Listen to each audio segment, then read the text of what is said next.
Advocacia Catarinense, sejam bem-vindos a mais um episódio do podcast independente Mulheres Advogadas. Em primeiro momento, quero agradecer ao presidente Juliano Mandelli e ao presidente Pedro Miranda pelo espaço. Em segundo momento, quero agradecer a minha convidada, a doutora Vanessa Medeiros, advogada familiarista, conhecida por auxiliar o empoderamento de outras mulheres. Muitíssimo obrigada, doutora Vanessa, por aceitar o convite. Obrigada, doutora Jamile. É um prazer estar aqui, é um prazer falar desse tema que eu amo tanto. Tenho certeza que vai ser uma oportunidade muito rica para nós. Fico muito feliz. Doutora Vanessa, eu gostaria que a senhora contasse um pouco de como começou a sua história com a advocacia. Hoje, se quem conhece, quem lhe acompanha, vê a sua força em defender mulheres, defender perspectiva de gênero. Então, nós gostaríamos de saber como que começou. Bom, eu me tornei advogada porque durante muito tempo na minha vida eu precisei de uma advogada e eu não tive uma. Eu venho de um contexto familiar de extrema violência e de extrema escassez. Antes de completar os 18 anos, eu já tinha gabaritado a Lei Maria da Penha e durante toda a minha infância e a minha adolescência eu fui submetida a violências e ninguém nunca me defendeu, ninguém nunca me ouviu e ninguém nunca deu crédito àquilo que eu falava. E aí, quando eu fiz 18 anos, eu decidi entrar para a faculdade, porque, para mim, a única forma de romper aquele ciclo era através do estudo. E foi quando eu comecei a estudar e a entender como as coisas efetivamente funcionavam, que eu decidi que eu deveria utilizar a minha história, aquilo que aconteceu comigo, para que outras mulheres não passassem pelo mesmo. Eu não poderia mudar nada do que havia passado na minha vida, mas eu poderia utilizar isso de uma forma positiva. Então, eu fiz a faculdade, fui trilhando todo o meu caminho.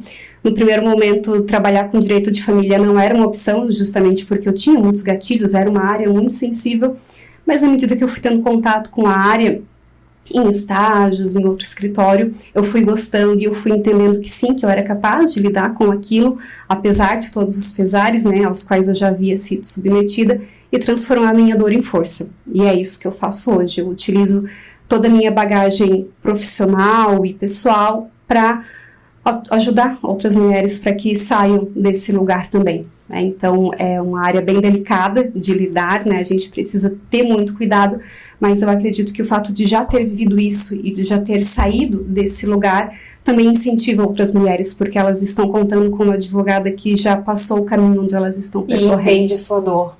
Muito nobre da sua parte. E é aquela questão, na vida nós temos duas escolhas, ou sermos vítimas ou sermos protagonistas. E você com certeza é protagonista da sua história. Utilizou uma dor, utilizou da sua vulnerabilidade para mostrar sua força e para auxiliar outras mulheres, que infelizmente muitas mulheres elas são submetidas a vários tipos de violências. Parabéns, doutora Vanessa. E quando a doutora começou com essa questão de direito de família, que a doutora viu o primeiro caso de violência doméstica, como que foi isso? Como que foi esse contato tanto com a vítima, com o réu, ou com a ré, né? Nós temos aí casais tanto héteros quanto homossexuais.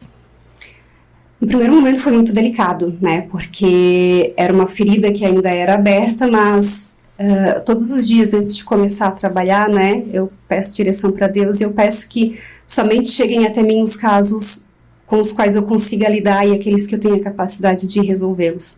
E eu entendo que todos aqueles processos, aquelas vítimas que chegam até mim é porque de alguma forma eu posso ser útil na vida delas.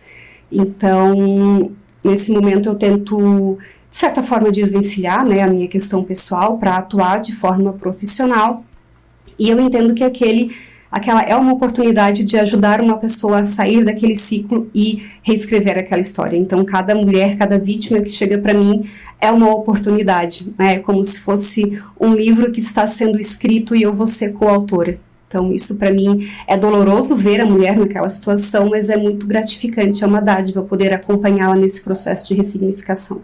Porque encerrar ciclos são difíceis, mas são necessários. E quando você tem um suporte, se torna algo mais leve. Porque é uma frase que eu sempre trago. Cada um sabe a dor e a delícia de ser o que é. E através das nossas experiências, nós temos a oportunidade de utilizar essa história ou para ficar se vitimizando ou para auxiliar outras pessoas. Então, isso é muito rico quando uma pessoa tem essa consciência. E falando muito sobre isso, a necessidade do autoconhecimento. Porque hoje em dia, com os gatilhos, quando a gente tem um autoconhecimento em que a gente ressignifica, se torna muito mais fácil. Doutora, e a doutora já se deparou por alguma mulher mentir sobre a questão da Maria da Penha, ou até mesmo o réu estar mentindo na Maria da Penha? Como que funciona? Sim, acontece, né? São duas realidades que elas existem e a gente não tem como negar. Embora a Lei Maria da Penha ela seja um instrumento necessário para a proteção de mulheres, a gente sabe que, infelizmente, há aquelas que se valem da lei não para buscar a justiça, mas sim para punir aquele ex-companheiro quando não há violência. Isso é um esvaziamento de pauta que a gente precisa lidar e a gente precisa trazer consciência para essas mulheres, né? Porque não é utilizando um mecanismo legal de proteção que ela vai alcançar a satisfação que ela quer. O que ela está fazendo, na verdade, é retirar a voz e retirar o direito de outras mulheres.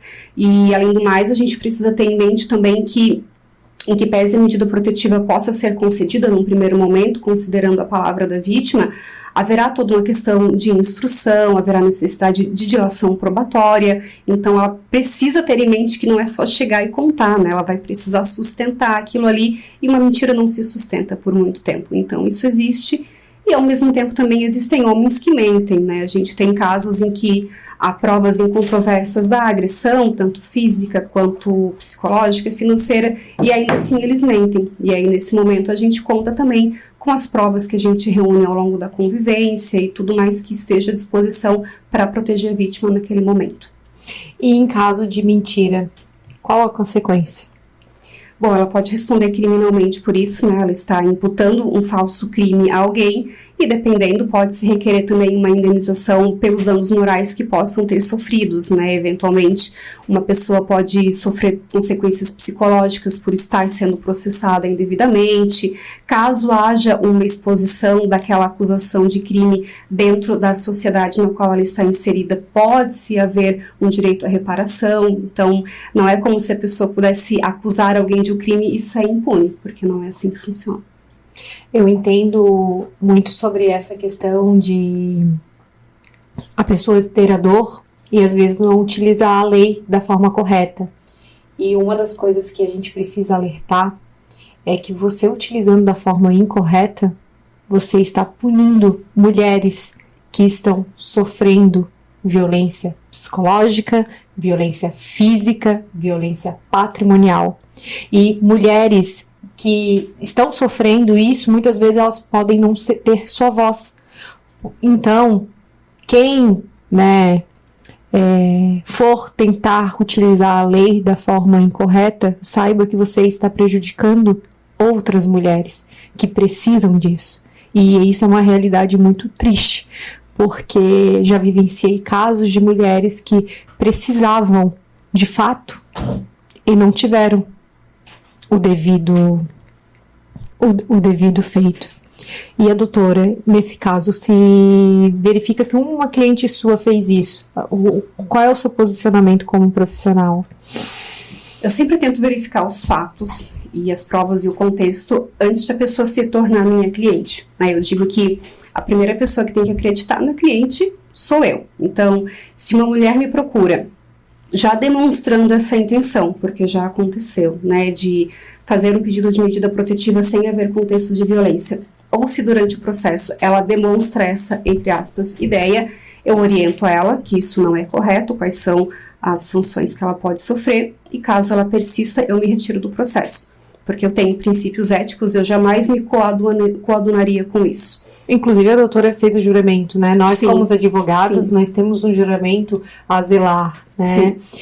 Doutora, qual um conselho que a doutora daria para suas colegas de profissão, principalmente aquelas colegas que querem embarcar na área de direito de família, e também um conselho para as outras colegas que estão aí ingressando na advocacia ou que já estão trabalhando na advocacia em outras áreas? Eu diria que a advocacia vale a pena, a advocacia familiarista vale a pena, desde que você ame apaixonadamente aquilo que você faz. Né? É uma área em que você realmente precisa nascer para ela. Existe um estigma social, né, de que o direito de família é relativamente fácil de lidar. A gente tem alguns colegas que às vezes se aventuram na área e não são especialistas, e a gente vê que no dia a dia isso não é tão simples assim. Então, para quem tem o intuito de ser uma advogada familiarista, é uma área que nos dá muito retorno, principalmente quando você vê que uma vida conseguiu ser ressignificada através do teu trabalho.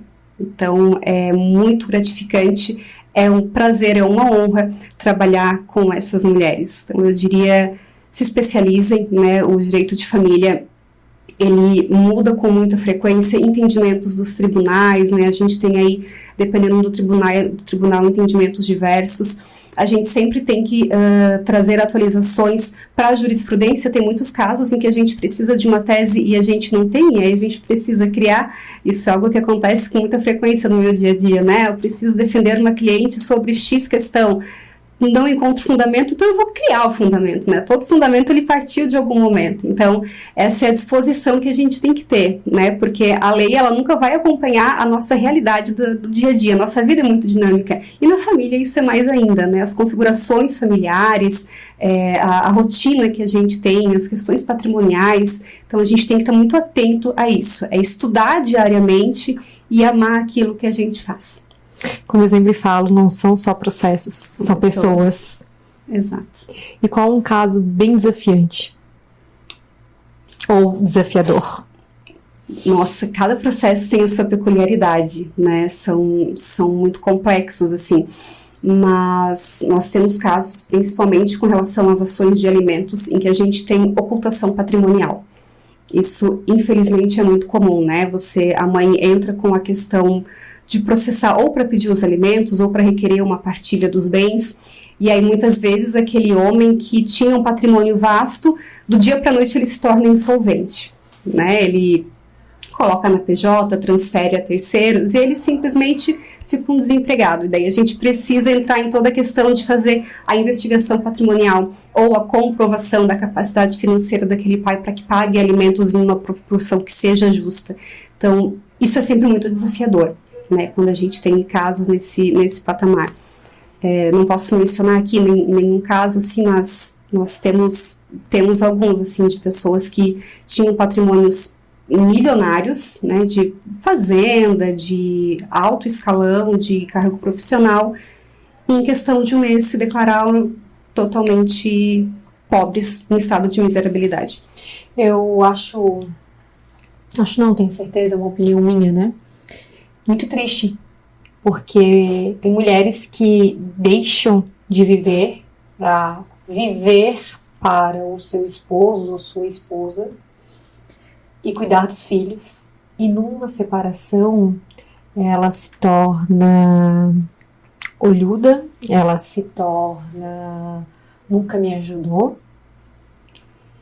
E o dinheiro que eu vou pagar de pensão é X, porque eu não vou fazer com que ela gaste como se ela fosse um monstro. E na realidade ela foi uma mulher, ela foi a provedora da casa, porque a minha opinião é que nós mulheres somos tão fortes que por mais que eu acho nobre uma mulher que deixa a sua profissão para ir cuidar da casa, ser provedora da casa, porque o sucesso do seu esposo ele só aconteceu porque ele não precisou lavar louça, fazer comida, cuidar das contas da casa, né, fazer a organização, cuidar dos filhos, ir para a escola. E ele teve todo o 100% do seu tempo para trabalhar, para crescer profissionalmente. Sim. Mas quando há uma separação, a mulher não fez nada. Como que você lida? Como que você age dessa forma? Porque dá raiva. E a gente, como advogada, não podemos ficar com raiva. A gente tem que agir de forma parcial. No caso, imparcial. Algo que eu trago muito nos meus processos é a valoração do capital invisível da maternidade e do trabalho feminino. Então, quando a gente tem aí um relacionamento que durou 10 anos, eu vou te dar um exemplo. Durante 10 anos, essa mulher, ela lavou, passou, ela cozinhou, ela cuidou dos filhos, ela foi motorista, ela exerceu todas essas funções. Qual que é o cálculo que a gente faz? Se você tivesse que contratar uma empregada doméstica durante 10 anos, quanto você pagaria para ela de direitos trabalhistas e de salário e tudo que ela tem direito? Se você contratasse motorista particular para os seus filhos durante 10 anos, qual que seria o seu investimento? Então, a mulher, nesse contexto, em que pese possa parecer que ela não injetou dinheiro dentro do relacionamento, ela não contribuiu em espécie, ela te desonerou de uma série de encargos. Você só tem o seu patrimônio porque a mulher pagou. E isso tem que ser visto. E isso tem que ser, sim, valorado, né? A mesma coisa quando a gente fala do trabalho da mãe. Ah, mas a mãe, ela, entre aspas, não fez nada. Ela só cuidava dos filhos. A gente vê muito isso nos processos. Sim, ela cuidava dos filhos. E isso é um trabalho que tem que ser valorizado, né? Existe uma romantização do trabalho feminino e da maternidade. O que eu sempre falo, tanto para as minhas clientes, quanto também coloco eventualmente em alguns processos. Aquilo que eles chamam de amor é trabalho não remunerado.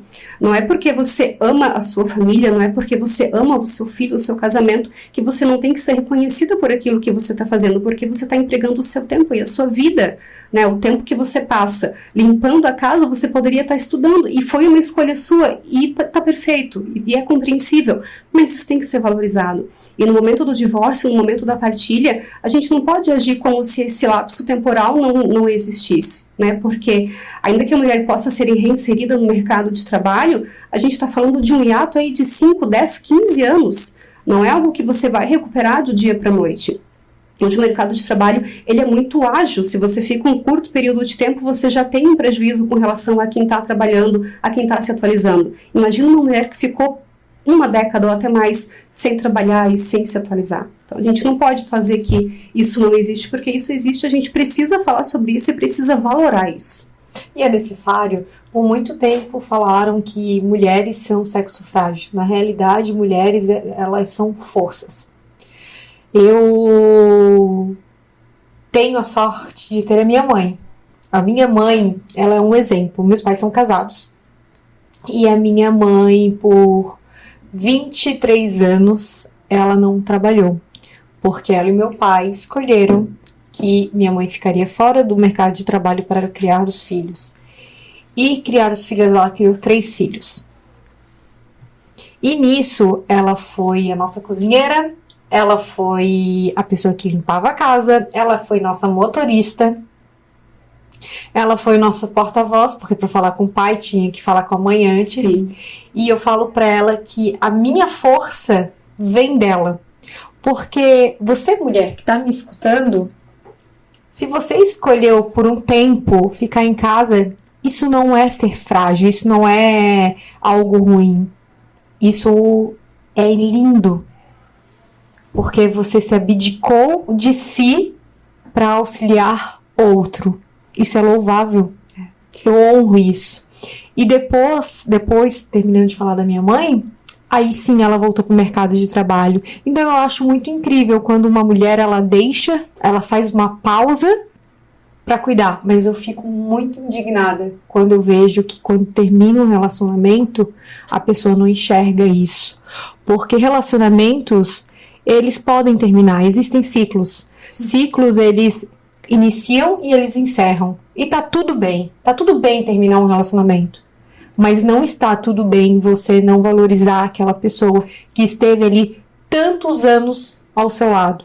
Seja te auxiliando e auxiliando os filhos. E grande parte dos divórcios que eu vejo que acontece muito isso é quando tem filhos envolvidos. E uma coisa também que me deixa muito triste é quando essa falta de valorização, falta de consciência vem da própria mulher.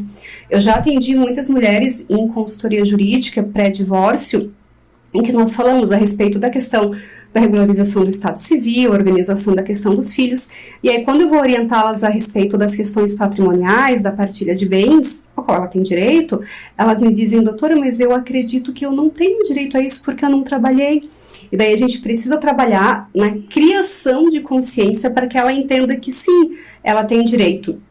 Primeiro porque está resguardado na lei, decorre do regime de bens ao qual ela está submetida, e segundo porque ela investiu, ela trabalhou. Então, a gente tem uma sociedade que emprega essa consciência na mulher de não autovalorização. É algo que a gente trabalha para mudar, vem mudando muito, né, nos últimos tempos, temos tido muitos avanços com relação ainda, mas é algo que persiste, né?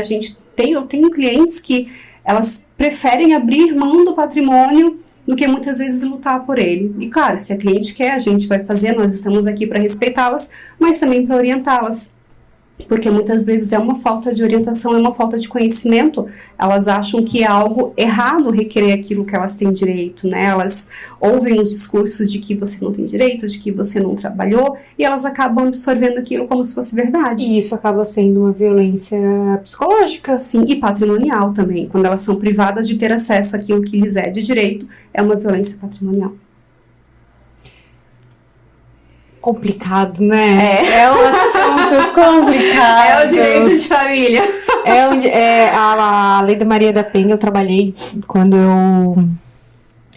eu estava na faculdade, eu trabalhei na Vara da Maria da Penha. Então eu via vários outros casos. Eu sou apaixonada pela Lei Maria da Penha, por essa questão, né, desses resguardos e tudo mais. Mas a gente vê casos assim que a gente vê e pensa, só que é uma realidade totalmente diferente. E quando você se depara, que você vê a dor daquela pessoa, você acolhe aquela pessoa, você quer ajudá-la a resolver de alguma forma.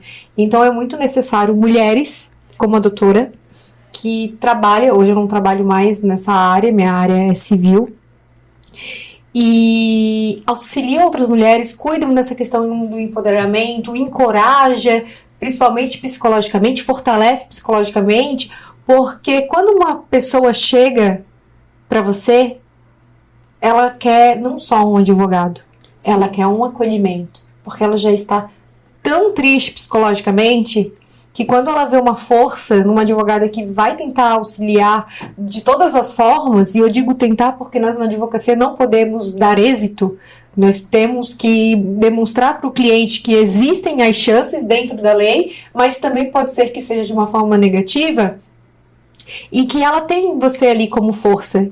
Parabéns, doutora, por esse seu trabalho, por essa sua forma de ver. E eu gostaria de uma mensagem final para todas as mulheres que estão aqui nos ouvindo e também para os homens que estão nos ouvindo, porque nós temos público feminino e masculino aqui no podcast. Bom, para as mulheres eu preciso dizer, se encoraje, se aproprie da sua força, daquilo que está dentro de você e busque informação.